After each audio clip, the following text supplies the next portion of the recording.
আচ্ছা, আপনি কি 2002 সালের ভোটার লিস্ট খুঁজছেন? আপনি কি 2002 সালের ভোটার লিস্ট খুঁজছেন? কিভাবে আপনি 2002 সালের ভোটার লিস্ট বের করবেন? আপনার এলাকার কিভাবে 2002 সালের ভোটার লিস্ট বের করবেন তাই কিন্তু আজকের এই ভিডিওতে আলোচনা করব। তার জন্য আপনাকে গুগলে লিখে সার্চ করতে হবে। কী লিখে সার্চ করতে হবে? আপনি যদি লিখেন সিইও ওয়েস্ট বেঙ্গল, তবুও আপনি এই ওয়েবসাইট পেয়ে যাবেন, অথবা গুগলে গিয়ে লিখবেন সিইও ওয়েস্ট বেঙ্গল .wb.gov.in। ওয়েবসাইটের ডোমেন নেম আলাদা ছিল, ওয়েবসাইটে প্রচুর ভিজিটার ভিজিট করছিল, এতে ওয়েবসাইট ক্র্যাশ হয়ে যাচ্ছিল। ওই জন্য ওয়েবসাইট পরিবর্তন করা হয়েছে, ডোমেন নেম চেঞ্জ করা হয়েছে। আপনারা লিখবেন সিইও ওয়েস্ট বেঙ্গল .wb.gov.in। এই লিখে গুগলে সার্চ করলেই এরকম একটা পেজ আপনি দেখতে পাবেন। তারপরে দেখবেন এখানে লেটেস্ট নিউজ নামে একটা অপশন রয়েছে, লেটেস্ট নিউজ। এখানেই ভেসে আসছে ইলেকট্রাল রোল অফ এসআইআর 2002। এই জায়গাতে যদি আপনি ক্লিক করেন তাহলে কিন্তু ইলেকট্রাল রোল ভোটার লিস্ট বিভিন্ন ডিস্ট্রিক্টের, পশ্চিমবঙ্গের বিভিন্ন ডিস্ট্রিক্টের 2002-এর ভোটার লিস্ট কিন্তু বেরিয়ে গেছে, এখানে কিন্তু দেখতে পাবেন। এইবারে পশ্চিমবঙ্গের যতগুলো ডিস্ট্রিক্ট রয়েছে সমস্ত ডিস্ট্রিক্ট এখানে দেখাচ্ছে।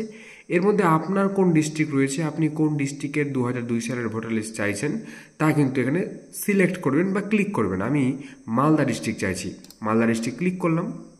ক্লিক করার পরে আপনার বিধানসভা ক্লিক করবেন, ঠিক আছে।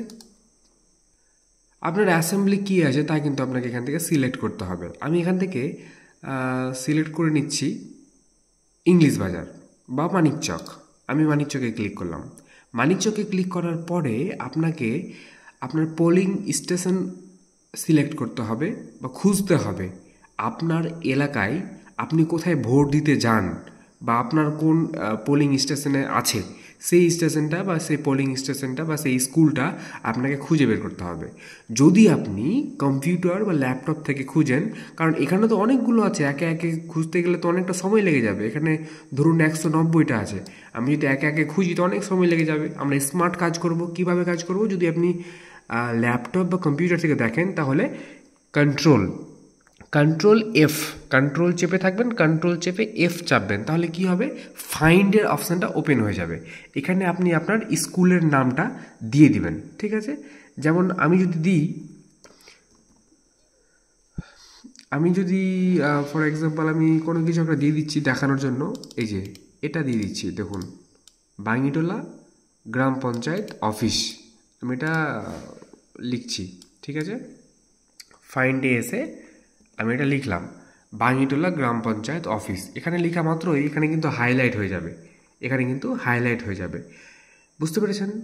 আপনি যদি কম্পিউটার বা ল্যাপটপ থেকে দেখেন তাহলে কন্ট্রোল এফ সিলেক্ট করবেন, তাহলে এই ফাইন্ডের অপশানটা ওপেন হবে এবং এখানে আপনাকে আপনার যে পোলিং স্টেশন বা যে আপনার স্কুল আছে সেই স্কুলের নামটা এখানে লিখতে হবে। তাহলে খুব সহজেই স্কুলটা কিন্তু হাইলাইট হয়ে সামনে চলে আসবে। যদি আপনি মোবাইল থেকে দেখেন তাহলে উপরে দেখবেন ডান দিকে 3 ডটস রয়েছে, 3 ডটে ক্লিক করে ফাইন্ড নামে একটা অপশান রয়েছে, সেই ফাইন্ডে ক্লিক করে আপনি আপনার পোলিং স্টেশন, সেই পোলিং স্টেশনে ক্লিক করবেন। ক্লিক করার পরেই আপনার কিন্তু এইভাবে চলে আসবে, হাইলাইট হয়ে যাবে। তারপরে এখানে ফাইনাল রোল নামে একটা অপশান আছে, সেখানে ক্লিক করবেন। তারপরে আপনি কিন্তু এখানে ক্যাপচা দেখতে পাবেন, হুবহু যেভাবে ক্যাপচা দিয়েছে এখানে এন্টার করতে হবে। প্রথমে আছে ইউ, তারপরে আছে এইজ, তারপরে J69 দেওয়ার পরে আমরা ভেরিফাই করব। ভেরিফাই করলেই কিন্তু খুবই সহজে মাত্র 1 মিনিটেই কিন্তু ভোটার লিস্টে বেরিয়ে গেল। এখান থেকেই আপনি কিন্তু আপনার 2002 সালের ভোটার যে লিস্ট আছে তা দেখতে পাচ্ছেন। আপনার নাম কোন তালিকায় আছে, কত নম্বরে আছে। যদি আপনার নাম নাও থাকে আপনি আপনার বাবার নাম দেখবেন, বাবার নাম কত নম্বরে আছে সেই পাতাটা আপনি একটু সেভ করে রাখবেন বা প্রিন্ট আউট করে রাখবেন। ঘাবড়ানোর কোনো কিছু নেই। জাস্ট আপনি 2002 সালের কত নম্বর পাতাতে এবং কত নম্বর সিরিয়াল নাম্বারে রয়েছে তা কিন্তু আপনি একটু সেভ করে রাখেন নিজের কাছে, ব্যাস এতটুকুই। আজকের ভিডিওতে আমরা দেখলাম 2002 সালের ভোটার লিস্ট কীভাবে বের করতে হয়। আপনি কিন্তু আপনার পরিবারের সাথে অবশ্যই ভিডিওটি শেয়ার করতে পারেন। আর একটা কথা, এসআইআর নিয়ে ঘাবড়ানোর কোনো কিছু নেই। পরবর্তী ভিডিওতে ডিটেলে আরও আলোচনা করব। আজকের ভিডিওতে শুধু দেখালাম 2002 সালের ভোটার লিস্টটা বের করতে। Thank you.